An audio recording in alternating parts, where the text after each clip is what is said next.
Il est 23 h, bonsoir à tous. Merci de votre attention. Voici les titres à la une de l'actualité ce samedi. Le président Ouattara a pris part ce samedi au 58e sommet ordinaire de la CEDEAO. La rencontre s'est déroulée par visioconférence. Le président ghanéen Nana Akufo, président en exercice de la conférence des chefs d'État et de gouvernement de la communauté, s'est félicité de la tenue de ces assises. Le compte-rendu de Jérôme Kofi Abola à suivre en début de journal. Les dépouilles des soldats ivoiriens tombés au champ d'honneur au Mali sont arrivées en Côte d'Ivoire hier vendredi. La valeur de ces hommes et leur engagement au maintien de la paix a été salué. Un hommage leur sera rendu le 25 janvier à l'état-major général des armées en présence du président de la République, Alassane Ouattara. Et puis le ministre de la Construction, du Logement et de l'Urbanisme, Bruno Nabagné-Koné, a procédé au lancement officiel du contrat sécurisé de bail à usage d'habitation le jeudi dernier à l'immeuble Siam au Plateau. Nous en parlerons dans cette édition. Voilà pour l'essentiel.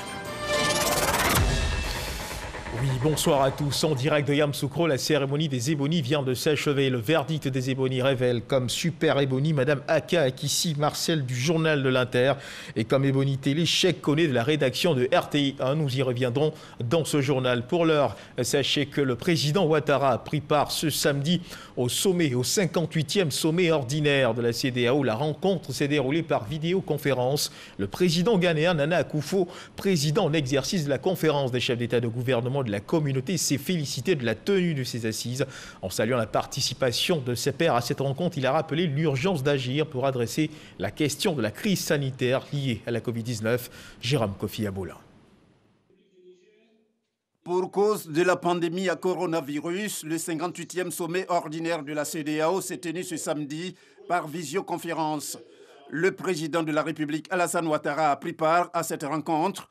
Le chef de l'État ivoirien et ses pairs sous la direction du président ghanéen Nana Akufo-Addo, président en exercice de la CEDEAO, ont planché sur plusieurs sujets.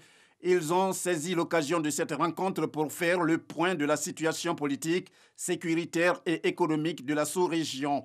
Ils ont aussi examiné les rapports sur la situation sociopolitique au Mali, le programme de la monnaie unique de la CEDEAO et le plan régional de lutte contre la pandémie de la Covid-19. Dans son adresse, le président de la commission de la CEDEAO, l'Ivoirien Jean-Claude Brou, après avoir noté que l'année 2020 a été difficile en raison de la pandémie à coronavirus, a invité les chefs d'État et de gouvernement de la communauté à mettre un accent particulier sur la problématique de la vaccination qui devient une nécessité urgente pour notre région. En sa qualité de président en exercice de la CEDEAO, le président ghanéen Nana Akufo-Addo a salué la tenue de ces assises et rappelé l'urgence d'agir face à la crise sanitaire liée à la Covid-19.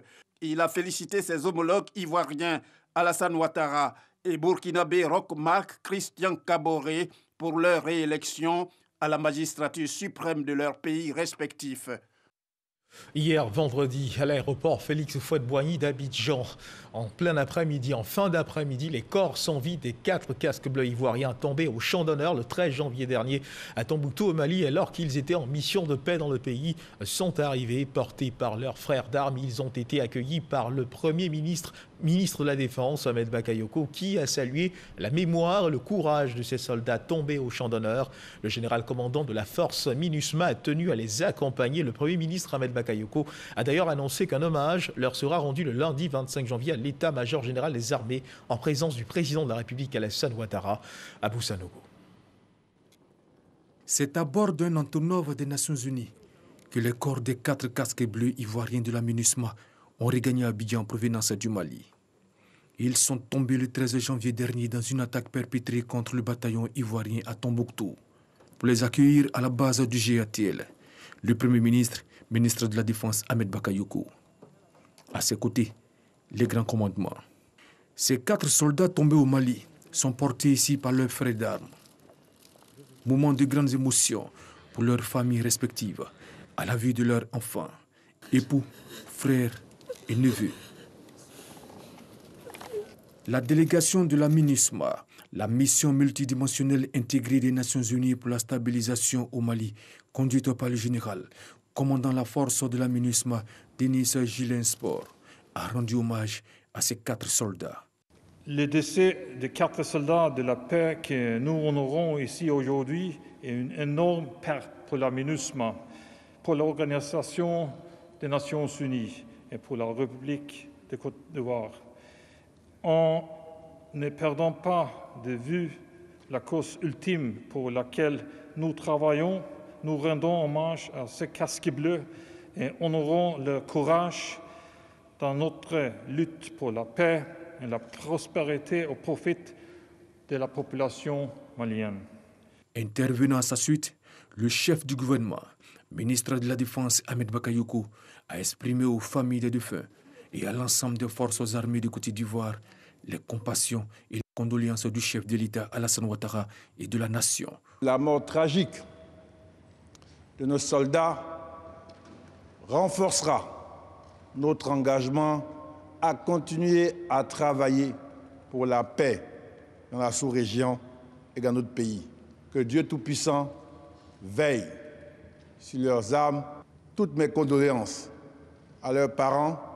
Je voudrais dire à chacun d'eux que l'État de Côte d'Ivoire sera solidaire, sera à leur côté. Puis ce fut la réception officielle des corps de ces soldats.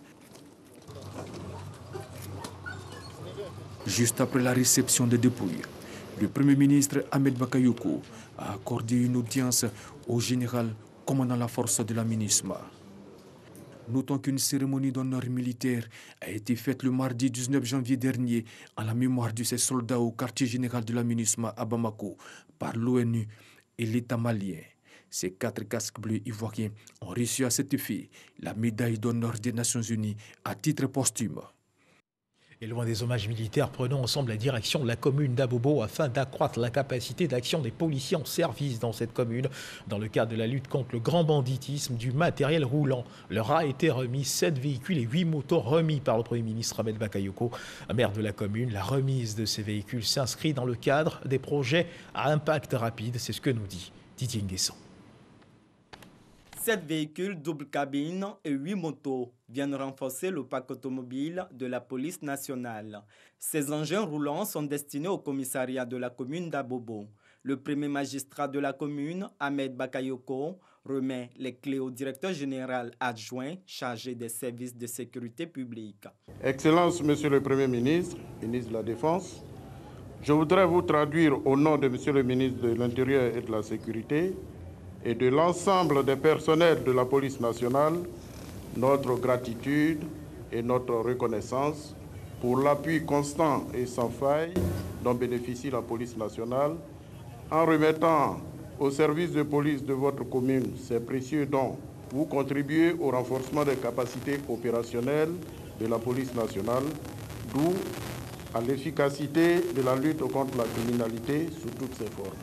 Une police de proximité pour la sécurité des biens et des personnes, l'impact est rapide. C'est l'objectif du projet du même nom, initié par le chef de l'État. Des mots de gratitude à l'endroit du président de la République, le président Alassane Ouattara, chef suprême des armées, qui nous fait ce don dans le cadre des projets à impact rapide. 7 véhicules et 8 motos pour renforcer vos capacités. Je lui dis un grand merci et je voudrais vous demander de traduire à l'ensemble de vos hommes sur le terrain nos félicitations.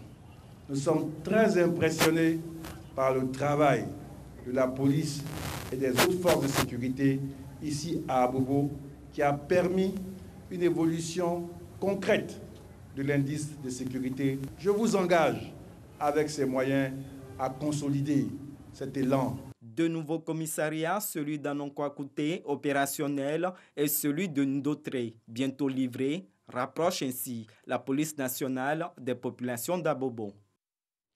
Sécurité aéroportuaire, 5 inspecteurs de l'aviation civile ont prêté serment et se sont engagés à mener en toute probité leur mission qui consiste d'ailleurs au contrôle et à la supervision des exploitants aéroportuaires afin que ceux-ci s'assurent du strict respect des normes de sécurité et de sûreté en milieu d'aviation civile. Cérémonie de prestation qui s'est tenue à la grande salle du tribunal du Plateau. Jean-Louis Bambo. Patrice Kra, Abraham Kouakou, Ousmane Koné, Alphonse Kouassi et Marie-Chantal Ngoran. 5 noms qui viennent grossir le rang des inspecteurs de l'autorité nationale de l'aviation civile de Côte d'Ivoire, ANAC. Je le jure. Je le jure. En prêtant serment devant le tribunal de première instance du plateau, ils s'engagent ainsi à mener avec probité leur mission, celle de contrôler et de superviser les exploitants aéroportuaires en vue de s'assurer du respect des normes de sécurité et de sûreté en matière d'aviation civile. Nous prenons la responsabilité devant l'État et devant notre direction de mener à bien les activités qui nous seront confiées. En même temps qu'à la joie, il y a aussi le sens de la responsabilité qui nous anime. Donc c'est détaché à notre niveau de faire le travail pour lequel la confiance a été placée en nous, avec probité, vraiment professionnalisme. Nouveau défi à relever pour les impétrants, mais surtout une fierté pour le directeur général de l'ANAC qui a suivi avec intérêt cette prestation de serment. La prestation de serment est une étape importante. Elle marque une évolution de l'ANAC, une bonne évolution de l'ANAC, parce que les inspecteurs sont en fait le cœur de notre métier. La cérémonie de prestation de serment est une obligation réglementaire qu'impose la mission des inspecteurs de l'aviation civile. Ces 5 impétrants viennent porter à 43 le nombre total d'inspecteurs de l'ANAC. Et puis sachez également que le ministre de la Construction, du Logement et de l'Urbanisme, Bruno Nabagné-Koné, a procédé au lancement officiel du contrat à sécurité de bail à usage d'habitation le jeudi dernier à l'immeuble Siam au Plateau. Les précisions de Cheikh Koné. D'un fil de sécurité en surimpression continue avec des mini-lettres qui traversent verticalement l'extrême droite des 5 premières pages du document. C'est la nouvelle configuration du contrat de bail à usage d'habitation. Longtemps annoncé, cet important document est enfin disponible pour mettre fin aux multiples conflits entre locataires et propriétaires. Ce système va contribuer non seulement à la vulgarisation des textes régissant le loyer, mais aussi à la régulation d'une justice équitable entre les parties au contrat de bail. Ce contrat sécurisé de bail à usage d'habitation a un coût unique de 5 000 francs CFA l'unité et est vendu dans les librairies, les bureaux de poste, les mairies et autres. Pour l'association des consommateurs, c'est une grande avancée. Dans ce nouveau contrat de bail à usage d'habitation, plusieurs avantages sont prévus pour les 2 parties, au nombre desquels la limitation du nombre de mois d'avance à 2 et le plafonnement de la caution de garantie à 2 mois de loyer. Sans oublier la possibilité de ne réviser le coût du loyer que 3 ans après la signature ou la dernière révision du contrat. Tous ces avantages sont la preuve, selon le ministre Bruno Nabagné-Koné, que le secteur de l'habitat est en pleine réforme pour le bonheur des usagers. Vous voulez louer un local, vous savez qui est le bailleur, vous l'avez rencontré, vous êtes d'accord sur le prix, mais vous venez avec 2 exemplaires du contrat de bail.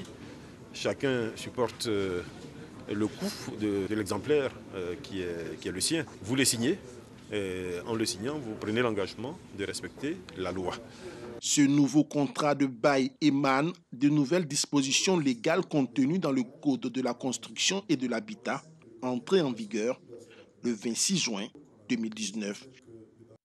Et loin d'Abidjan, un peu d'air frais, mesdames et messieurs, à une dizaine de kilomètres de Ndossi se trouve une ferme hors sol spécialisée dans la production de produits maraîchers tels que la tomate et le poivron. Le ministre de l'Agriculture et du Développement rural, Covenant Kwasi Adjoumani, a visité cette exploitation agricole. Une nouvelle façon de faire l'agriculture qui a d'ailleurs été encouragée par le ministre Adjoumani, conscient de son apport dans l'autosuffisance alimentaire recherchée par la Côte d'Ivoire. Jean-Luc Bambo. C'est une belle découverte faite à Ndossi par le ministre de l'Agriculture et du Développement rural. Les produits fermiers ivoiriens. Une ferme de 2 hectares, dont 1 hectare entièrement consacré à la production de produits maraîchers avec le système hors sol. Ici sont produits tout le long de l'année des tomates et des poivrons. Nous produisons quand nous souhaitons, nous produisons quand nous voulons, nous produisons les quantités selon les répartitions que nous souhaitons. Ce qui n'est pas le cas lorsque nous cultivons en plein champ. Nous dépendons fortement de la pluviométrie, des conditions climatiques, alors que nous avançons à grands pas vers des changements climatiques qui sont très difficiles à gérer au niveau de l'agriculture. La production dans chacune de ces serres oscille entre 20 et 25 tonnes. Des produits qui sont entièrement écoulés auprès des grandes surfaces et des particuliers. Pour le ministre de l'Agriculture, c'est un pas vers la fin de la dépendance de l'extérieur pour ces produits. Cette pratique développée en Côte d'Ivoire fait qu'on ne fait plus venir de la tomate cerise de l'extérieur parce que la tomate cerise n'était pas produite en Côte d'Ivoire. Ça nous arrivait du Maroc, de l'Europe. Aujourd'hui, grâce à cette technologie, on en produit en Côte d'Ivoire. Une initiative qui nécessite, selon le ministre, un meilleur soutien de la part des établissements financiers et des banques. Notre agriculture ici n'est pas souvent soutenue par les banques. Mais si vous envoyez un banquier sur ce site qui regarde comment vraiment cette pratique se fait et qui voit qu'en y investissant, la banque peut vraiment sortir des dividendes, il n'y a pas de raison qu'elle reste sans intervenir. Soutien des établissements financiers, mais également de l'État. Le ministre a promis la multiplication de telles initiatives. Les produits fermiers ivoiriens sont en production depuis 2017. Ils emploient à ce jour une trentaine de personnes. Le ministre de la Promotion de la Riziculture, lui, s'est rendu à Lomé, la capitale togolaise, pour une visite de travail. Figurait en premier sur son agenda la signature d'un accord cadre de coopération financière avec la Banque d'investissement et de développement de la Communauté économique des États de l'Afrique de l'Ouest, la BIDC, liée entre autres à la modernisation de la filière rizicole ivoirienne. Le ministre Gaoussou Touré a été reçu en audience par le ministre togolais en charge de l'agriculture et du développement rural, Lansile Bakayoko. L'accord cadre de coopération financière que le ministre Gaoussou Touré signe avec la Banque d'investissement et de développement de la CEDEAO, BIDC, porte essentiellement sur le financement de l'irrigation, l'aménagement des parcelles rizicoles et la mécanisation totale des services d'exploitation des parcelles. La stratégie fait qu'avant d'ablamer un hectare, il faut s'assurer que tout ce qu'il faut au niveau de toute la chaîne de valeur est sur place, pour que rien ne bloque. Et nous pensons qu'avec la BIDC, nous avons trouvé la banque qui va nous accompagner à mettre réellement en œuvre la stratégie de développement de la riziculture en Côte d'Ivoire. Cette signature d'accord cadre est le prolongement de rencontres initiées par la BIDC dans sa quête d'un meilleur accompagnement des pays de la région et notamment de la Côte d'Ivoire en matière d'autosuffisance en riz. Selon la BIDC, l'atteinte de ces objectifs passe nécessairement par la collaboration des leaders de pôle et davantage par l'élaboration de projets rizicoles intégrés portés par le secteur privé. Nous sommes en discussion très avancée avec nos partenaires européens, nos partenaires indiens, nos partenaires américains pour voir comment lever les lignes de financement nécessaires pour accompagner le gouvernement, que ce soit pour les aménagements, mais aussi que ce soit pour les infrastructures en usines, en hangars, mais aussi en intrants. En marge de cette rencontre, le ministre Gaoussou Touré a été reçu en audience par son homologue togolais de l'agriculture, de l'élevage et du développement rural, Antoine Lepa Bebeni. Les deux personnalités ont évoqué l'urgence de mettre en place une politique commune afin de rendre efficaces les politiques de développement du riz de la Côte d'Ivoire et du Togo. La 5e édition du prix du patronat, initiée par la CGC, la Confédération Générale des Entreprises de Côte d'Ivoire, pour le compte de l'année 2020, s'y tenue. 7 lauréats sont récompensés avec un montant global de 31 millions de francs CFA. 3 catégories, 3 prix d'encouragement, 3 premiers prix et un prix spécial remis par le ministre de l'Enseignement supérieur de la Recherche scientifique, Walter Amadou Ouattara. Doté d'un montant de 10 millions de francs CFA, le prix spécial 2020 de la 5e édition du prix du patronat est décerné à Vierge Nguessan Haïtien pour son projet intitulé « La formalisation du secteur informel par la vulgarisation et la maîtrise des cycles des mécanismes de financement des marchés ». Avec lui, 6 autres lauréats qui ont reçu dans leur catégorie chacun un prix d'encouragement et un premier prix, dont l'un est revenu à Yaoungoran, enseignant-chercheur pour ses travaux relatifs à l'application du solaire thermique sur les procédés de séchage, fermentation de fèves de cacao pour améliorer leur qualité commerciale. Merci de nous encourager à travers ces prix à comprendre que la recherche est dynamique et que nous devons continuer à travailler.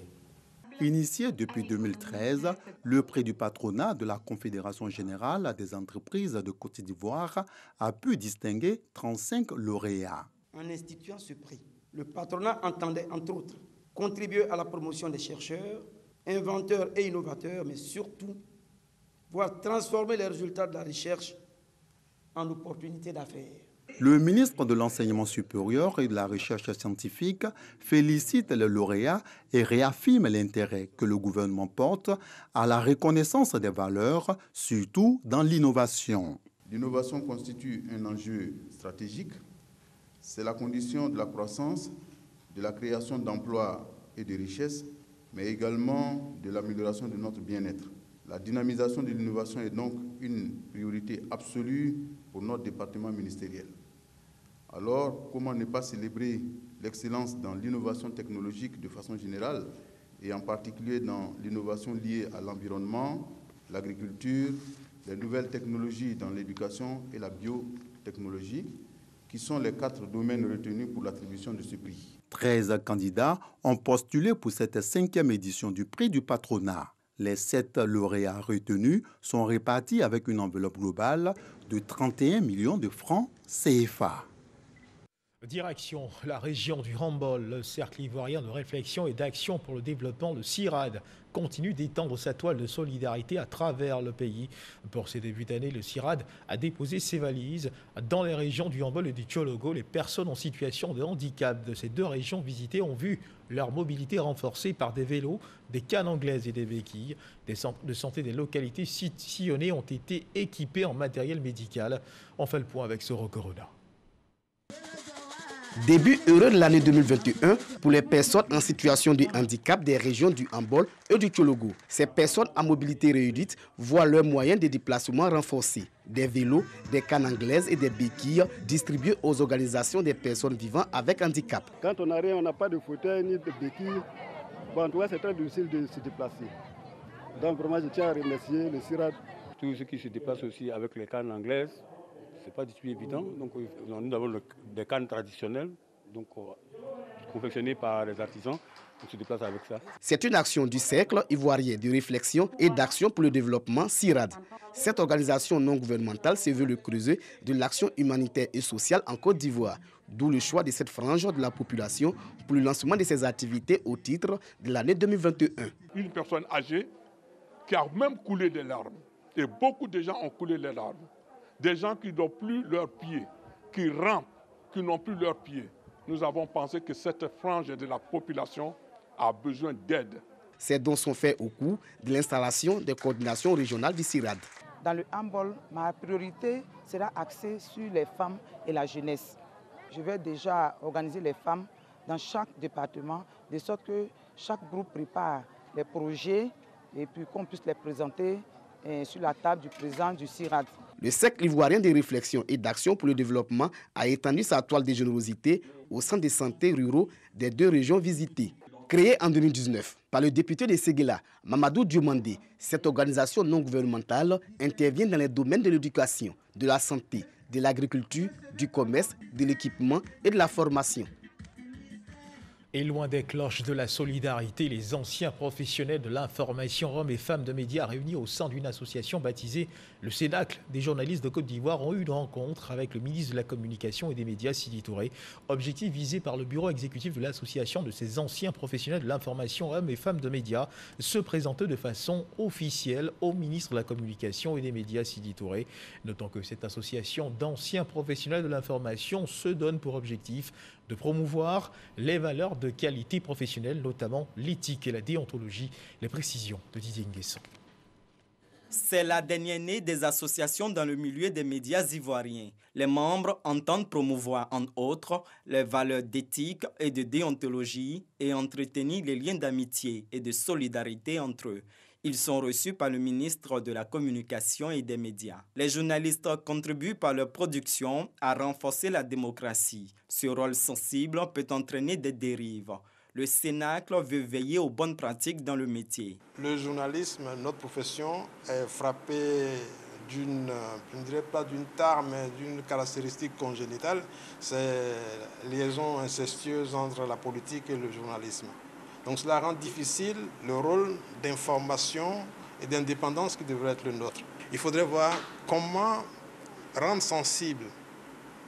nos jeunes confrères sensibles à la question de l'indépendance, du professionnalisme, de l'éthique et de la déontologie, pour voir comment forger un métier qui soit respectable. Sidi Timoko Touré se félicite de cette initiative. Il est bon que souvent les référents historiques reviennent à la charge pour rappeler les rudiments de l'art à l'attention de cette nouvelle génération qui souvent se laisse aller. Moi, c'est en cela que j'apprécie fortement cet organe que vous mettez en place, qui devient un organe supplémentaire de référence de qualité, qui permettra que nous puissions avoir un interlocuteur supplémentaire pour interpeller, en tant que gouvernant, interpeller vos jeunes frères qui ont décidé d'exercer ce métier selon la règle déontologique. Le cercle des journalistes seniors de Côte d'Ivoire compte une centaine de membres. Ce week-end, dans la capitale politique du pays, Yamoussoukro, pour la presse ivoirienne, toute la presse ivoirienne, disons-le, s'est donné rendez-vous pour l'Ebony 2020. Une cérémonie qui permet de distinguer et récompenser les meilleurs journalistes, des journalistes qui, selon nos reporters Godefroy Okambawa, Franck Quadio, ont répondu à l'appel du comité d'organisation au menu de la journée d'hier, vendredi 22 janvier, l'ouverture du village Ebony et un panel portant sur le thème « Quel journaliste pour une Côte d'Ivoire assemblée ?» Franck Quadio pour le reportage. Ebony 2020. La seconde fois de suite dans la capitale politique de la Côte d'Ivoire. Contrairement aux années précédentes, ce n'est pas une soirée, mais un week-end pour les Ebony. Cérémonie consacrant les meilleurs journalistes ivoiriens. Ouverture officielle et satisfaction du gouverneur du district de Yamoussoukro. Il n'y a pas eu de village Ebony avant. Et puis, il y a la célébration du prix Ebony, qui en est à sa 22e manifestation. À travers les Ebony, c'est la saine compétition qui conduit à l'excellence. Et je ne connais pas de meilleur moyen pour progresser que la compétition. Je ne connais pas de meilleur moyen de se développer que l'excellence. 3 jours pour l'Union nationale des journalistes de Côte d'Ivoire pour réfléchir, mais aussi mener des activités récréatives, source d'émulation, mais aussi de motivation. C'est une très très bonne chose. Nous pensons que cela va permettre à nos journalistes de redoubler d'efforts pour rechercher quand même l'excellence dans notre corporation. C'est un honneur véritable pour nous d'y participer parce qu'on voit tous les grands journalistes, les journalistes de renom. Et cela est notre objectif, cela est notre ambition, faire carrière dans le journalisme et pourquoi pas devenir nous aussi prix Ebony dans les années à venir. Le thème de l'édition 2020 est évocateur. Chaque année, à Ebony, on utilise un thème. Et cette année, c'est le thème quel journalisme pour une Côte d'Ivoire assemblée. On constate que ce thème-là n'est pas vraiment développé, n'est pas disséqué. Il est juste introduit dans le discours du président en quelques lignes. On s'est rendu compte que c'est une insuffisance qu'il fallait corriger. Et comment la corriger? Il fallait commencer d'abord par un panel, par une conférence publique animée par nos maîtres, des experts, pour discuter autour de la question, autour vraiment de cette problématique-là, qui est quel journalisme pour une Côte d'Ivoire assemblée. En somme, une presse responsable et non partisane, une volonté exprimée et sujet à échange lors du panel, le premier du genre réunissant professionnels de la presse en deuxième temps fort de la journée. Rappelons que la soirée du samedi aura pour point d'orgue la cérémonie de distinction et de célébration du meilleur journaliste de l'année. Prenons au mot Franck Quadio pour rappeler justement qu'en direct de Yamoussoukro, on l'a appris il y a un instant, eh bien le super Ebony s'appelle Madame Akissi Marcel de l'Inter, du journal de l'Inter, et comme super Ebony, comme Ebony Télé, Cheikh Koné de la rédaction de RTI 1. Et ce qu'il faut également savoir, bien entendu, c'est que d'autres prix ont été décernés aux journalistes qui se sont donc distingués dans leurs différents domaines d'activité. Félicitations donc au super Ebony, Madame Akissi Marcel de l'Inter. La recherche de l'excellence est importante, mais il est intéressant de le faire en bonne santé. Il ne faut surtout pas arrêter d'observer les règles barrières, car la Covid-19 continue de sévir dans notre pays et chaque jour de nouveaux cas sont enregistrés.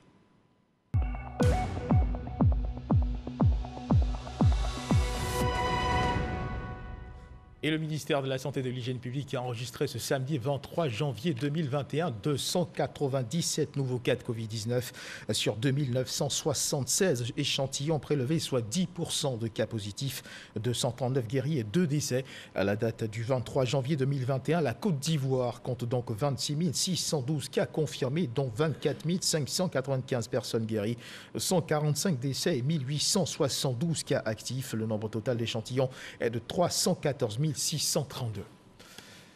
C'est la fin de cette édition. Merci de nous avoir suivis. Merci de rester fidèles au programme de RTI 1. Je vous retrouve demain. Dieu garde la Côte d'Ivoire.